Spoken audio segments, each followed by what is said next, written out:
What makes people say yes? It's not just a sale, but to your idea, your leadership, or the next step you want them to take. It's rarely pressure. It's more the understanding how people actually make decisions. Today, we're talking about the psychology behind trust, influence, and ethical persuasion, plus practical strategies that you can use right away in sales, marketing, leadership, and client conversations. So, if you want a better communications that leads to better results, stay with us.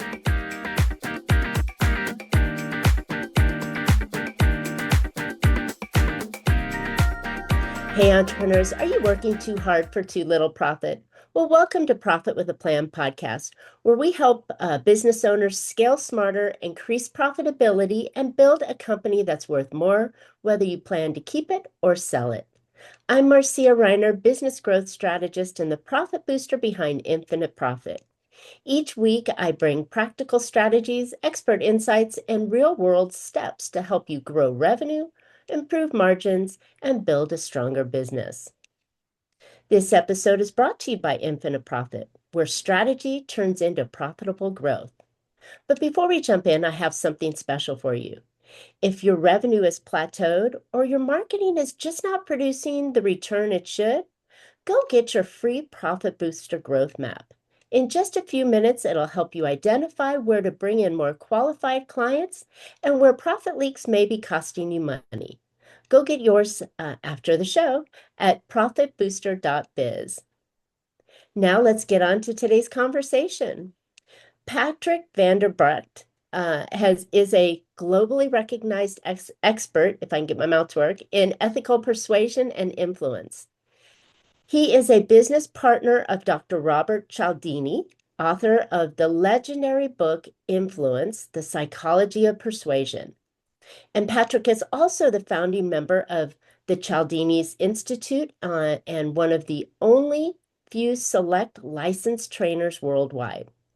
For more than 2 decades, he has helped professionals, leaders, and sales teams understand how people make decisions, build trust faster, and communicate in a way that lead to stronger relationships and better results.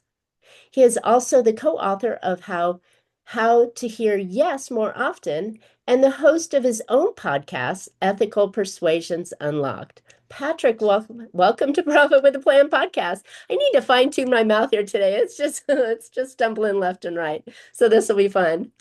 Thank you for inviting me, Marcia. I remember when I discovered Dr. Cialdini's work in the science of persuasion, and it was really exciting. As in, I was like, "Are you serious? Is this how it works?" And you don't have to lie and cheat, which exactly fitted into my sort of ethics and how I would like to deal with people.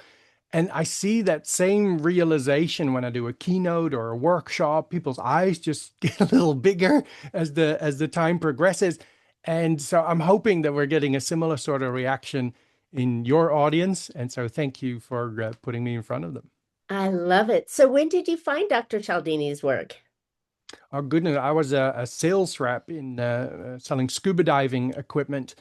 And it was cassette tapes in the car back then, right? And my boss had hired a business consultant who was actually, I think, working with Jay Abraham at the time or beforehand, which we all know.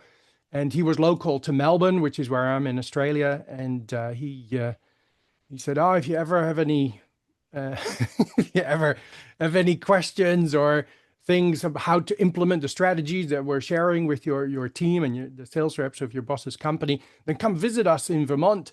And that was close to me. And I don't know if you've ever been on holiday and you bumped into a Dutch person, and you might say, "Listen, if you're ever in America, need a place to stay, come visit." Don't do that with Dutch people. They'll Yes. turn up, right? And So you turned up on his doorstep.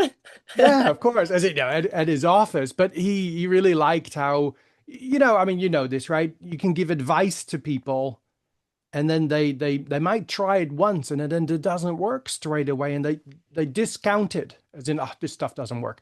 And I'm not like that. I go, "Why didn't I get the results that clearly this is able to do?" So I'd go back to him, and his name was John McDonald's. He really liked this, and so we had these little chats. But he was lending me these educational series is cassette tapes, right? And I mean, they're cheap now, but they used to be expensive. I remember paying $1,200 for a set of Brian Tracy CDs. And so he was lending me this stuff. And there was this one series called Mind Capture. I think it was just before the turn of the century or something. And Dr. Cialdini was on there with 2 cassette tapes. And that's, That's yeah, when it you fell in blew me love. away. Blew me away. Wow. Wow. It's so funny how time was way back before the internet, right? And cassette tapes and, those kind of things. But knowledge and skill set, that's where we professionals can really fine tune and sharpen our sword, right? In so many ways. And as a continuous learner, I love that space because there's always so many things, even I've got a mentor that goes back to, 1926 when he pulls some of his stuff. And I'm like, it still applies, right? It still works. And that's And why I love the fact that your origin story was very similar to mine. Like I wouldn't go knock on their door, but I just love gathering information. it's interesting you mentioned, how times have changed, right? When it comes to what we're discussing here today and what your audience is getting from us, this was topical when Dr. Cialdini wrote his book in 1984, right? But our world is changing. Our world is speeding up. We are getting more and more information thrown at us. And to quote Dr. Cialdini, we live in the most information overloaded, stimulus saturated environment that has ever existed on this planet. And he was saying that in the 90s, and it's just getting more and more true. And as a result, our attention span is getting shorter. We used to have an Mm. attention span of 20 minutes in the 80s. Do you know what the attention span of the famous goldfish is supposed to be?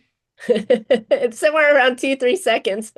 Oh, I'll give him a little bit of credit. 9 seconds for the 9 seconds for the goldfish. Our attention span is now 7 seconds. Mm. We've It's been beaten terrible. by the goldfish. And so when it comes to what we're discussing here today, that has become more relevant and more valuable in the world that we're going to, because people are overloaded. And when you come with a message, if you come with the typical message that a business professional or a small business owner is trying to put out there, it's filled with the wrong pieces of information, and we actually cause uncertainty in our audience, and they decide not to decide. They push back from you and your wonderful, genuinely good for them, good value proposal.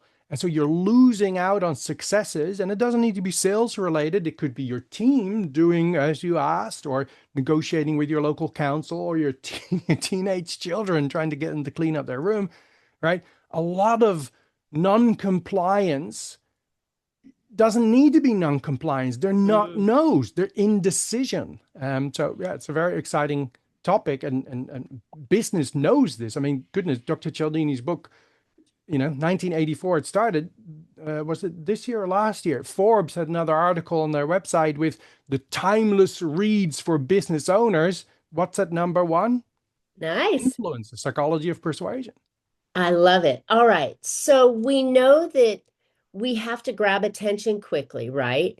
And I'm a big fan of saying that, and I don't know where I heard this, I didn't come up with it, but I heard it somewhere that, the audience doesn't care about me. They care about themselves and solving their problems. So what can we do in those brief 7 seconds to get them to stop and lean in a little bit? Okay, well, we have to give them an excuse, a Mm. reason to stick around. And it's nice you took this angle, and I love this with interviews. As in, when I'm interviewed, we go into different angles depending on your Rabbit question. holes. Yeah, so let's quickly jump to a website, right? Okay. The area of a website that you can see without scrolling is Yep. called above the fold. Hmm. This comes from newspaper times, right? When you put the newspaper on the table, and for those who are younger, those were lots and lots of paper with writing on it.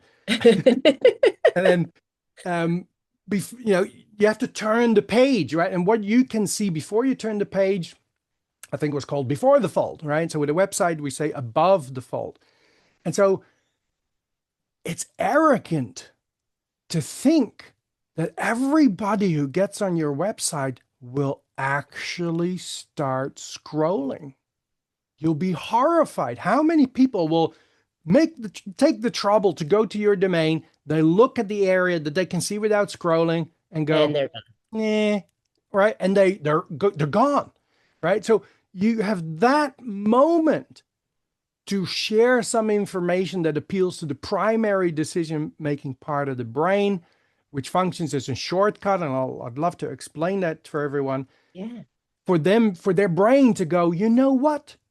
This is probably a good idea or a good decision for me to start scrolling, right? That's what you try. So if you put your persuasive information below the fold, they may never see it. Mm. So when it comes to, all right, we got to be quick, absolutely. You know, when you I send somebody a love that. message, you're reaching out, when you do lead generation, if you're failing to put that information in that actually matters, you're underperforming your potential by a vast percentage, which is really not funny.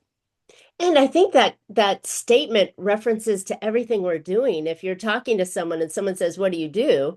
If you give your, long-winded version, they've shut down their ears and they're looking for the exit as quickly as possible. But if you hook them with that above the fold kind of statement, it can be used on a telephone call, as an introduction and in email format. I mean, exponential places that it can go, obviously.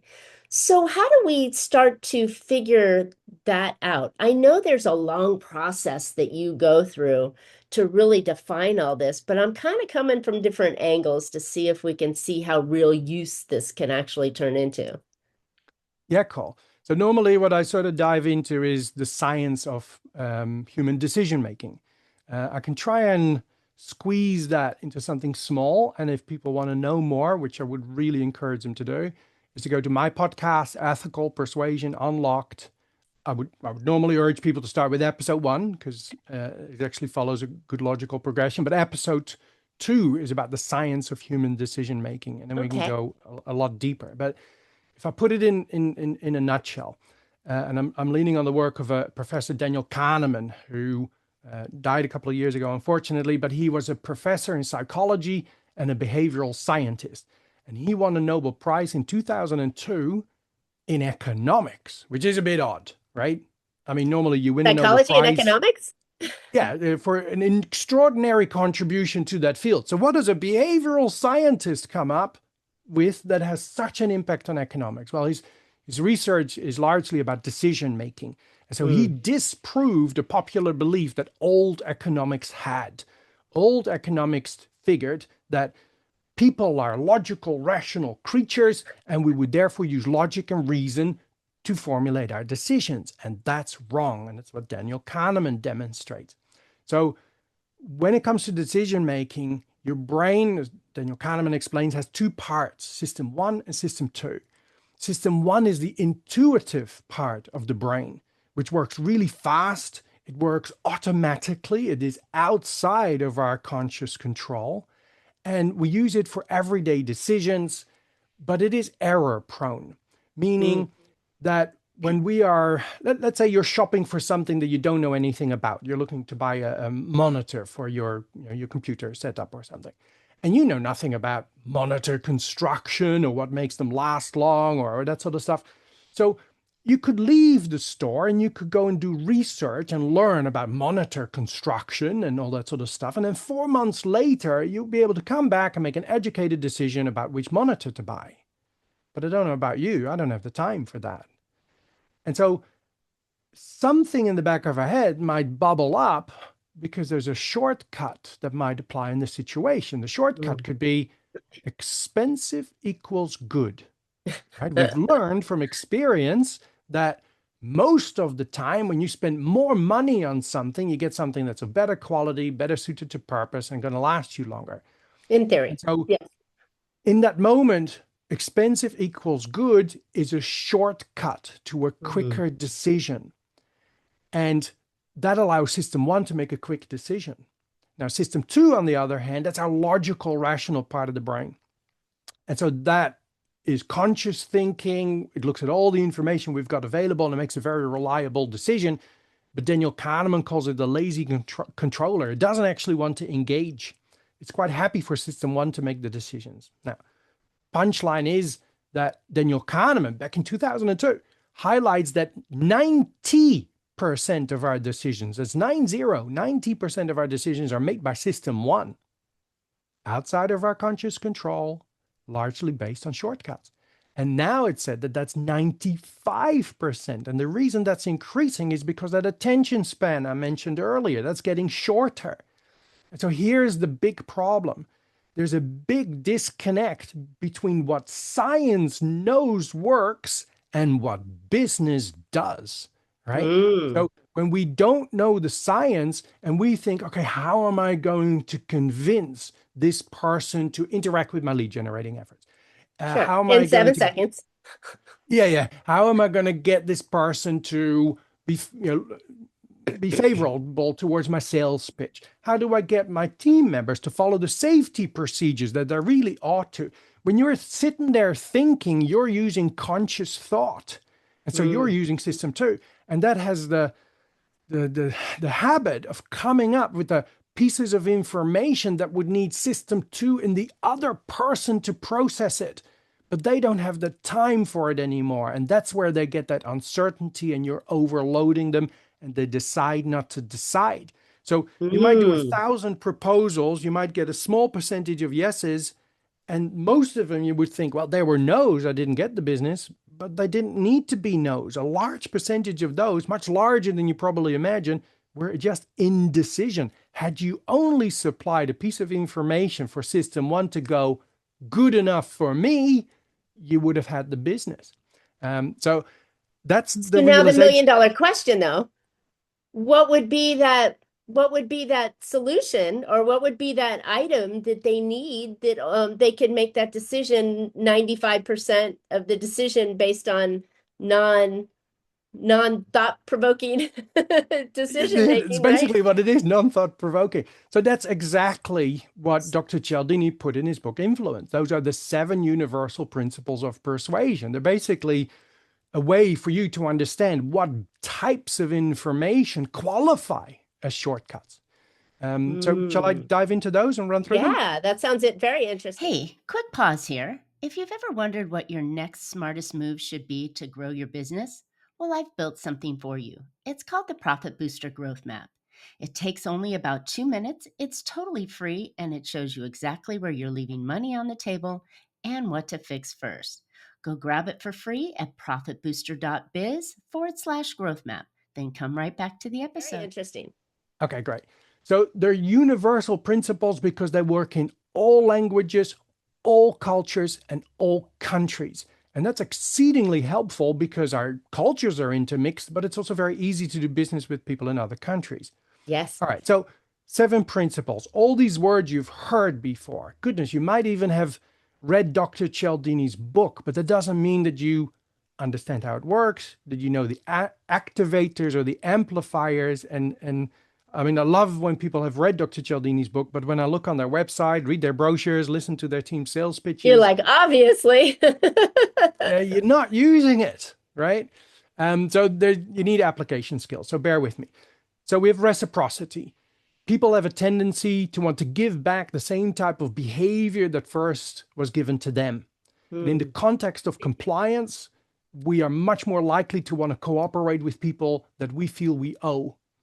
And so in business, we've taken that as, okay, we got to give people stuff. And that's in essence correct, but a lot of businesses get it wrong. A classic example is the downloadable ebook on your website, right? You might have a nice ebook as a lead generator. I'm not saying it's a bad lead generator, but if you think that it activates reciprocity, you're probably making a great mistake. So if I ask you to put your name and your email address so I can send you the download link, it's not a gift, it's a reward. A reward ends the relationship. A gift starts it, right? So I like it. Doesn't have that that feeling that the emotional bank account is out of balance, where instead, if I gave you, a PDF checklist with valuable information about where you are and a decision you need to make, and it's just a right click and download, no email required, Now it's a gift. Now it's like a piece of cheese in the supermarket that you think doesn't change your behavior, but the data is very clear. You give things away, people reciprocate and buy more. So reciprocation, we want to think, how can I genuinely help this other person, regardless if they start using me? Because they gave me something. Yeah, something helpful. And it doesn't need to be tangible. It can be intangible. It could be your time, your attention, but you do need to verbalize it properly. All right. Liking. We like people that are like us, meaning similarities. We like people that like us. And we like people that like us and say so, which is compliments, right?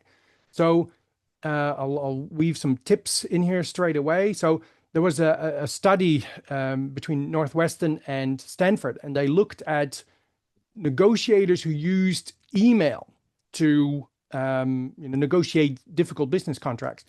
And these negotiations took a long time, and this represented an enormous amount of money that was being invested. And they figured out that 30% of those negotiations ended up in deadlock, which cost them an enormous amount of money. One of my colleagues advised them to, when they go into a meeting, to first share some personal information in terms of what are your interests, what are your hobbies, what do you like to do, what's the favorite food you eat, that sort of stuff, and get a conversation going with the other party in terms of who they are and try and figure out something. It wasn't about how much information was being shared. What was critical is how many similarities were uncovered. And the punchline of that study was that deadlock negotiations dropped from 30% to 6%. Wow.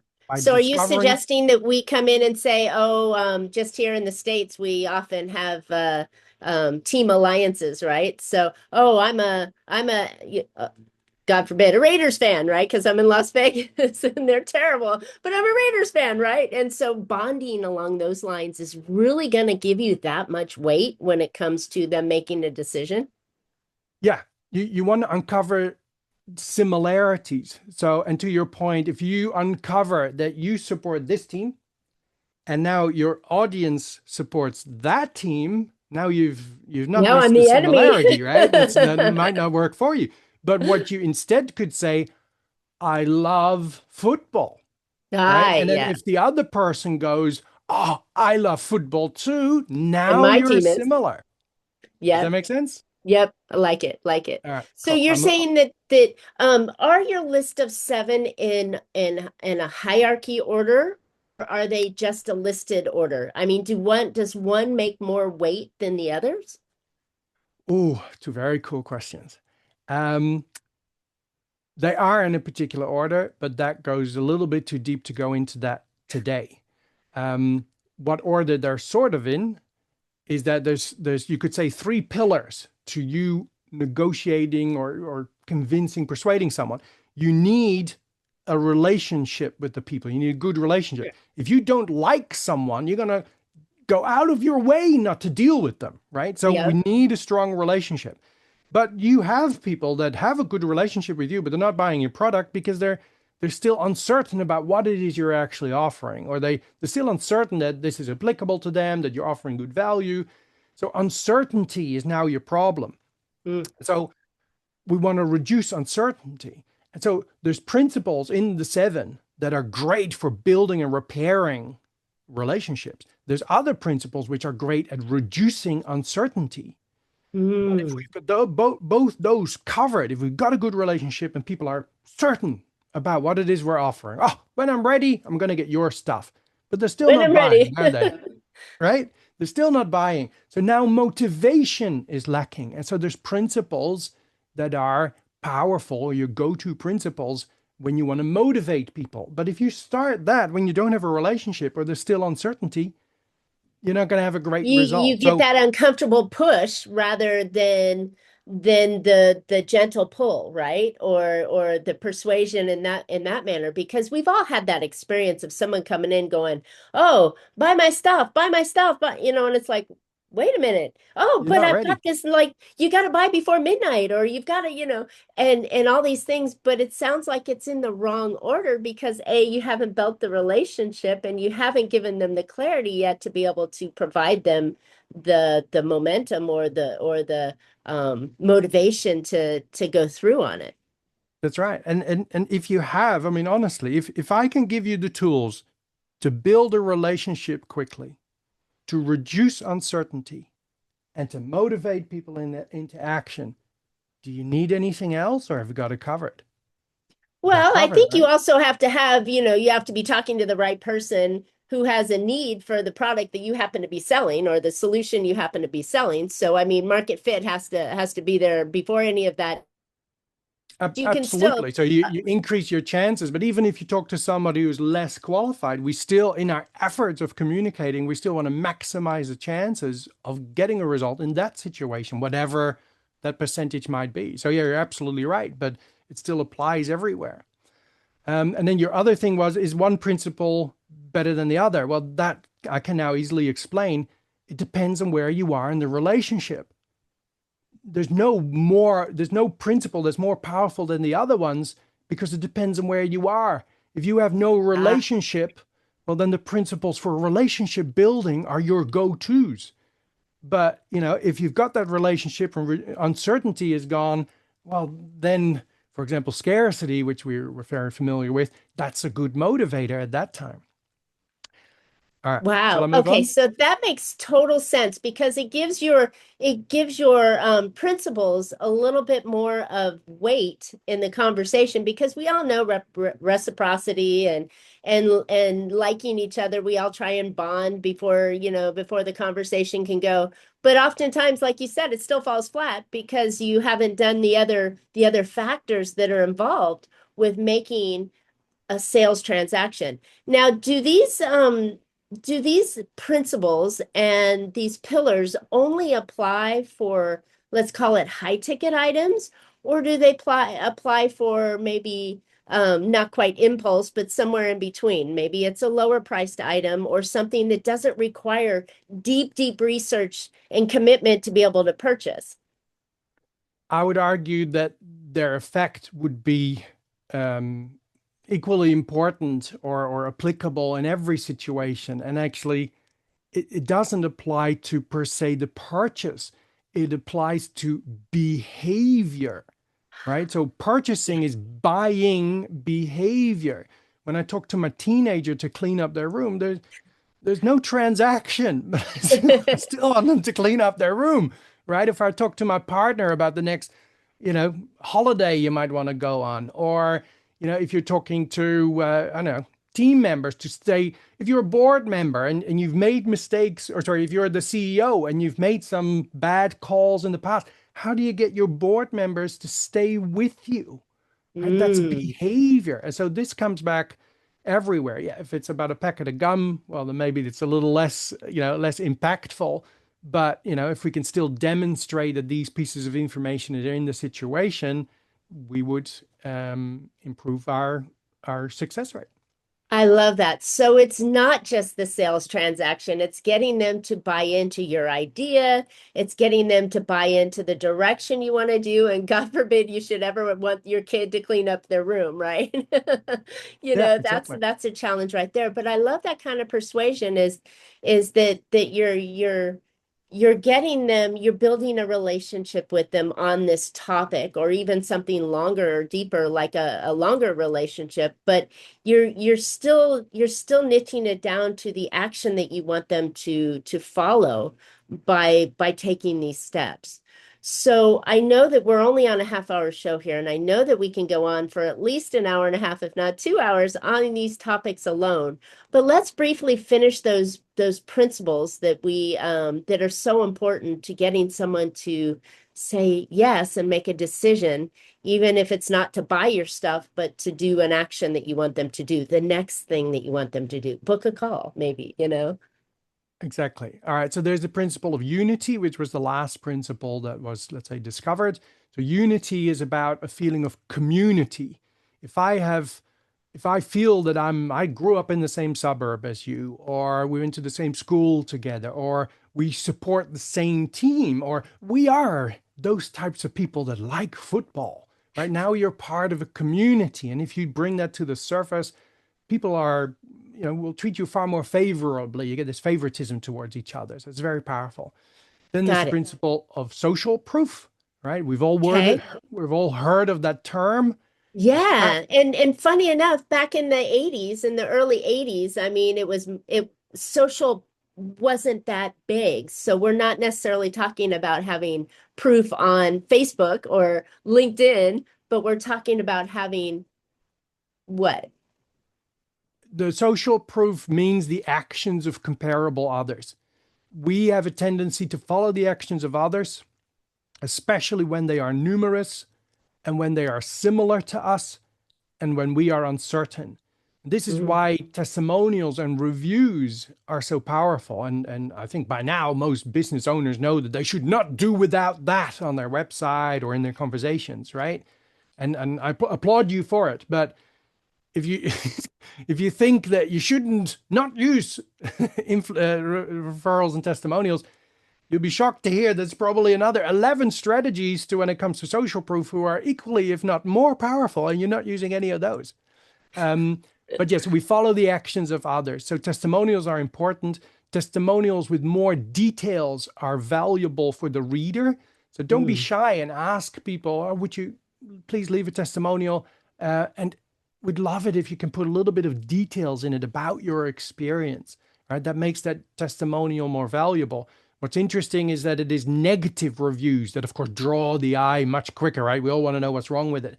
And so what's important there, and yeah, no time today, but is how do you respond to that negative review in a way that you use some of the principles of persuasion to use the drawing power of a negative review to share the positive side of your business.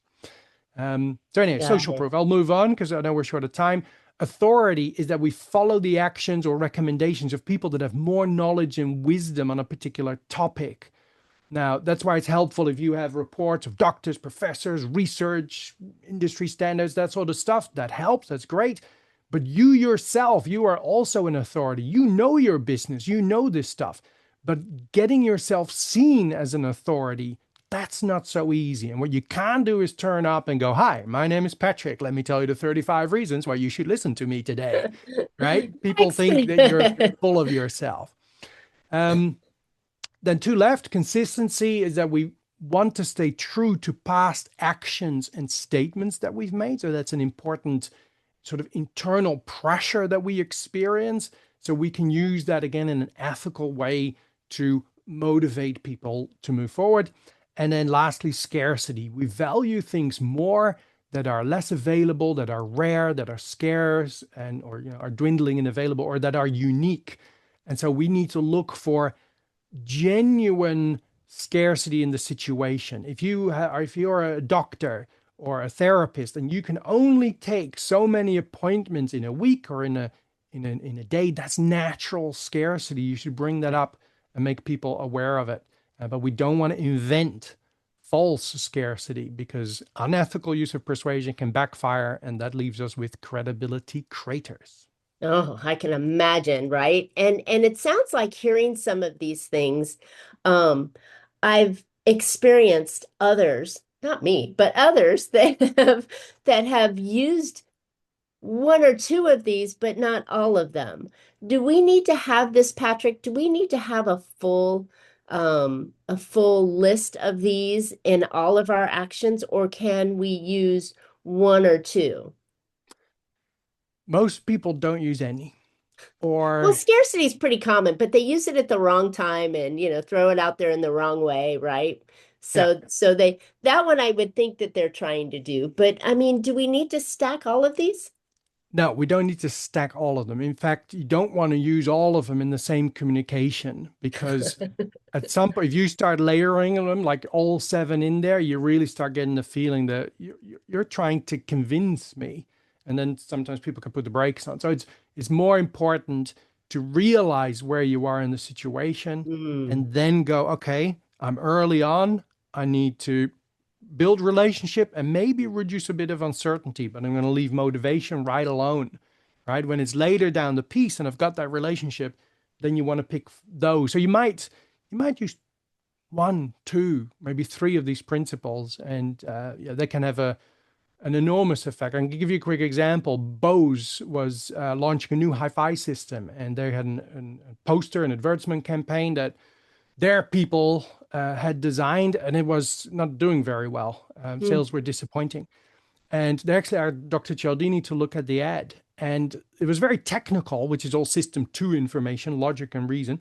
But Bose's audience really likes that type of information. The problem was the headline. The headline actually had a principle of persuasion in it, but it was working against Bose. That happens all the time as well. You accidentally use something, but in the wrong direction. You work very effectively against yourself. And so Dr. Cialdini just changed the headline. That was it. And he used a principle to work for Bose. And sales increased by 45%. Wow. That's insane. How just the little shifts can make such a huge difference. Once you're aware of them and you learn how to use them properly, then it's like, now it's not an unfair advantage, but it seems like it is the right advantage that you want to use in many places in your life, whether you're, trying to negotiate with your kids, or, bring business in, or you're trying to just be a better person and move people in the right way. I think that, things done with good intentions always turn out better, but, this seems like something that is really valuable in the fact that we need to learn it, right? So Yep. I know we're running out of time here. And like I said, we could go on for 2 hours here, Patrick. But where can listeners find this information so they can start to consume it like a Netflix, series, right? They're going to get in and they're just going to keep going with it and then start to practice it and get your help.